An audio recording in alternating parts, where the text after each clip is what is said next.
بسم اللہ الرحمن الرحیم۔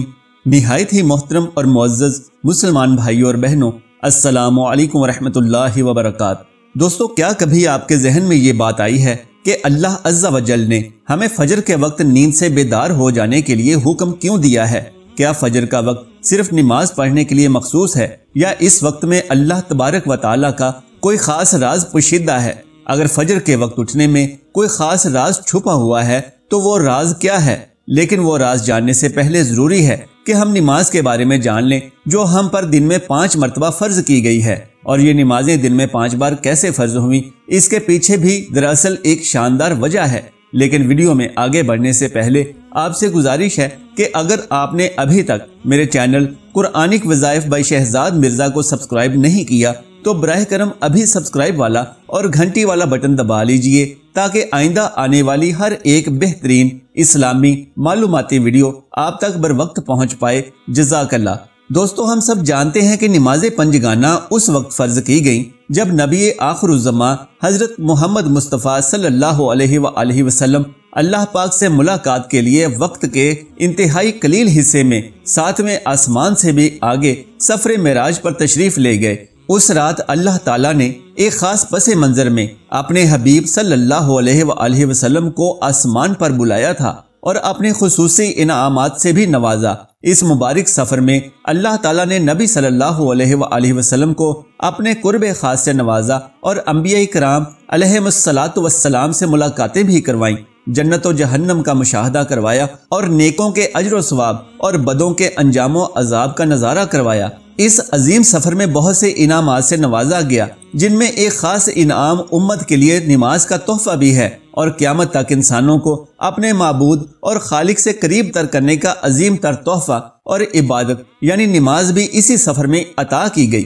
معراج کی رات جب آپ صلی اللہ علیہ وآلہ وسلم کو اللہ تعالیٰ نے 50 نمازوں کا حکم دیا تو حضرت موسیٰ علیہ السلام کے کہنے پر آپ صلی اللہ علیہ وآلہ وسلم نے اللہ تعالیٰ سے 50 نمازوں میں نرمی کی درخواست کی، اور ایسا کئی بار ہوا حتیٰ کہ اللہ تعالیٰ نے امت محمدی صلی اللہ علیہ وآلہ وسلم پر دن میں 5 نمازیں فرض کر دیں۔ اس کے بعد بھی حضرت موسیٰ علیہ السلام نے آپ صلی اللہ علیہ وآلہ وسلم کو 5 نمازوں میں کمی کے لیے اللہ عز و جل کے سامنے ایک بار پھر سے حاضر ہونے کا مشورہ دیا، لیکن تب آپ صلی اللہ علیہ وآلہ وسلم نے فرمایا کہ میں نے اپنے رب سے کئی مرتبہ درخواست کر لی ہے، یہاں تک کہ اب مجھے حیا آ گئی ہے اور اب میں اس پر راضی ہوں اور اس حکم کو ہر طرح سے تسلیم کرتا ہوں۔ اس طرح سے نبی صلی اللہ علیہ وآلہ وسلم کی امت کے لیے اللہ تعالیٰ کی جانب سے صرف 5 وقت کی نماز فرض ہوئی۔ تمام نمازیں پڑھنا ضروری ہیں، لیکن یقیناً آپ کے لیے بھی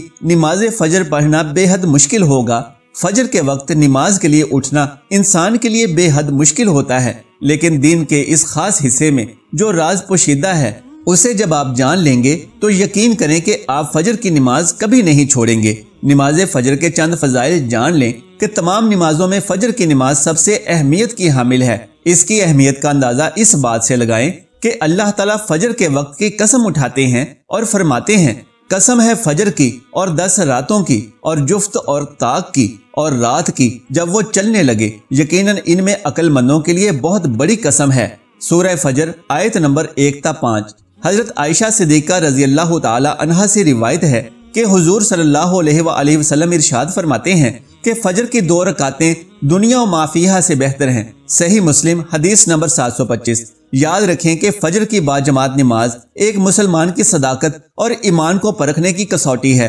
حضرت عبداللہ بن عمر رضی اللہ تعالی عنہ فرماتے ہیں کہ اگر ہم فجر اور عشاء کی نماز میں کسی آدمی کو نہ پاتے تو اس کے بارے میں اچھا گمان نہیں رکھتے تھے۔ الماجم الکبیر الطبرانی حدیث نمبر 271۔ صبح کی یعنی فجر کی نماز جہنم سے حجاب یعنی آڑ ہے۔ جناب رسول اللہ صلی اللہ علیہ وآلہ وسلم نے فرمایا، جو شخص سورج نکلنے سے پہلے اور سورج غروب ہونے سے پہلے کی نمازیں یعنی فجر اور عصر کی نماز پڑھتا ہے وہ ہرگز جہنم کی آگ میں داخل نہیں ہوگا۔ فجر کی نماز جنت کی ضامن ہے۔ حضور صلی اللہ علیہ وآلہ وسلم نے ارشاد فرمایا، جو شخص 2 ٹھنڈی نمازیں یعنی فجر اور عصر کی نماز پابندی سے پڑھتا ہے وہ جنت میں داخل ہوگا۔ صحیح البخاری حدیث نمبر 674۔ سبحان اللہ۔ دوستو، یہ تو تھی فجر کی نماز پڑھنے کی برکات، اور اب فجر کی نماز نہ پڑھنے پر وعید بھی سماعت فرما لیں۔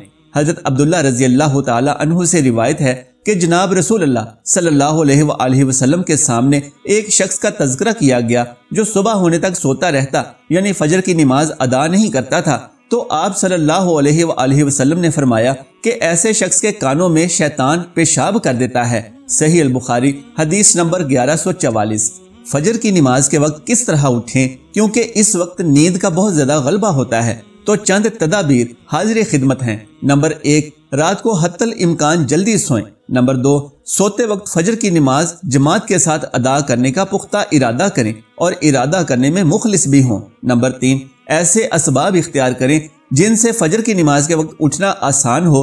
मसलन अलार्म वाली घड़ी में मुनासिब वक्त पर अलार्म सेट करके उसको मुनासिब जगह पर रखें। अगर इन अमूर की रियायत करके सोएंगे तो इंशाअल्लाह ताला फजर की नमाज अदा करना आसान होगा। लेकिन फिर भी अगर किसी दिन सुबह के वक्त बेदार होने में ताखीर हो जाए तो जिस वक्त भी आंख खुले सबसे पहले नमाज अदा कर लें। इंशाअल्लाह ताखीर का गुनाह नहीं होगा, लेकिन इस अमल को मामूल बनाना गुनाह पर मुदावमत करना है, जो किसी भी तरह जायज नहीं है। दुनिया में कई लोग ऐसे भी होते हैं जिन्हें बेख्वाबी की शिकायत होती है, जिसमें वो सारी रात सो नहीं पाते और सारा दिन काम काज के बाद जब रात को सो नहीं पाते तो कई तरह की जहनी और जिस्मानी बीमारियां जन्म लेती हैं। और इस बीमारी का शिकार आजकल हर दूसरा तीसरा शख्स हो रहा है, जिसकी बड़ी वजह अल्लाह ताला के अहकामात से गाफिल होकर दुनिया की रंगीनियों के पीछे भागना है। सारी रात जागने के बाद फजर के करीब कुछ देर पहले नींद आ जाती है, लेकिन वो नींद जिस्म को पुरसुकून नहीं करती। इसलिए अक्सर लोग जागते जागते और हर किस्म की दवाइयों के इस्तेमाल के बावजूद जब वो सो नहीं पाते तो वो अल्लाह ताला से ये सवाल जरूर करते होंगे कि ए अल्लाह, मुझे नींद क्यों नहीं आती, आखिर क्या वजह है। बहुत कम लोग होते हैं जो अपने अंदर पैदा होने वाली इस कैफियत में, अपने अंदर पैदा होने वाली इस आवाज को सुन पाते हैं जिसमें उनसे कहा जाता है कि बिस्तर से निकलो, नमाज पढ़ो और अल्लाह का जिक्र करो। यकीन करें जो लोग इस आवाज को सुन पाते हैं और इस पर अमल करते हैं, यकीन करें कि उन्हें ताहियात कभी भी बेख्वाबी की शिकायत नहीं होगी। इस हवाले से एक सूफी नज़्म है जिसे एक अमरीकी मुसलमान ने तर्जुमा किया है, जिसका टाइटल है दोबारा मत सो जाना। सुबह की ठंडी हवाएं पैगाम लाती हैं, तुम्हारे लिए दोबारा मत सो जाना। खुद से पूछो तुम क्या चाहते हो, दोबारा मत सो जाना। लोग दरवाजे की चौखट पर आ जा रहे हैं, जहां दो दुनियाएं मिलती हैं, वो दरवाजा गोल और खुला है, दोबारा मत सो जाना। इस नज़म में बयान करदा दरवाजा हमारी दुनिया और दूसरी दुनिया का है, जहां से फरिश्ते हर सुबह और शाम को उतरते हैं, जिनका जिक्र इस हदीस पाक में मिलता है, जिसमें रसूलुल्लाह सल्लल्लाहु अलैहि वसल्लम ने फरमाया है कि रात और दिन में फरिश्तों की ड्यूटियां बदलती रहती हैं और फजर और असर की नमाजों में दुनिया में आने वाले और जाने वाले फरिश्तों का इजमा होता है। फिर तुम्हारे पास रहने वाले फरिश्ते जब ऊपर चढ़ते हैं तो अल्लाह ताला पूछता है, हालांकि वो उनसे बहुत ज्यादा अपने बंदों के बारे में जानता है, कि मेरे बंदों को तुमने किस हाल में छोड़ा।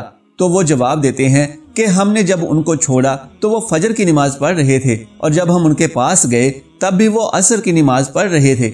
याद रखिए कि फजर और असर की नमाज के औकात में सोने से मना करने के पीछे भी एक बड़ी हिकमत है, और वो ये है कि साइंस कहती है कि सुबह सूरज तुलू होते वक्त और शाम को गुरूब होने से पहले सोना नहीं चाहिए, क्योंकि सुबह के वक्त जमीन में ऑक्सीजन वफर मिकदार में मुहैया होती है। इस वक्त माहौल तरोताज़ा होता है और ये ऑक्सीजन आपको दिन भर फिट रखने के लिए इंतहाई ज़रूरी होती है। तो जो कोई इस वक्त सो जाता है तो वो इस ताज़ा ऑक्सीजन से महरूम रह जाता है, और असर के वक्त ज़मीन पर इस ऑक्सीजन की कमी हो जाती है। तो अगर कोई सो जाता है तो उसको ऑक्सीजन की फराहमी कम हो जाती है, जिसकी वजह से जब वो जागता है तो उसके सर में दर्द और तबीयत बोझल हो जाती है। और यही बड़ी वजह है कि दीन इस्लाम में इन दोनों औकात में सोने से मना किया गया है। नमाज फजर के बारे में ऐसे बेशुमार फजाइल और भी हैं जिन्हें हम नहीं जान सकते। अगर इंसान उनको जान ले तो कभी भी कोताही ना करें और कभी भी सुस्ती ना करें। रसूल करीम सल्लल्लाहु अलैहि वसल्लम का इरशाद है कि अगर वो लोग फजर और इशा की नमाज की फजीलत जान लें तो वो जरूर भी जरूर नमाजों में हाजिर हो जाएंगे, चाहे उनको खुद को घसीटते हुए ही आना पड़े। तो अब आप खुद ही अंदाजा करें कि एक तरफ तो इन दोनों नमाजों यानी फजर और असर की कितनी फजीलत और अहमियत है, और दूसरी तरफ इनकी अदायगी में कितनी सुस्ती और लापरवाही बरती जाती है। अल्लाह अज़्ज़ा वजल से दुआ है कि हम सब मुसलमानों को 5 वक्त की नमाज पढ़ने की तौफीक अता फरमाए। آمین یا رب العالمین۔ دوستو اگر میری آج کی یہ معلوماتی ویڈیو آپ کو پسند آ جائے تو براہ کرم اس ویڈیو کو لائک اور شیئر کر دیجئے اور میرے اسلامی اور اصلاحی چینل قرآنک وظائف بائی شہزاد مرزا کو سبسکرائب کر لیجئے۔ جزاک اللہ خیرا کثیرا۔ اللہ ہم سب کا حامی و ناصر ہو۔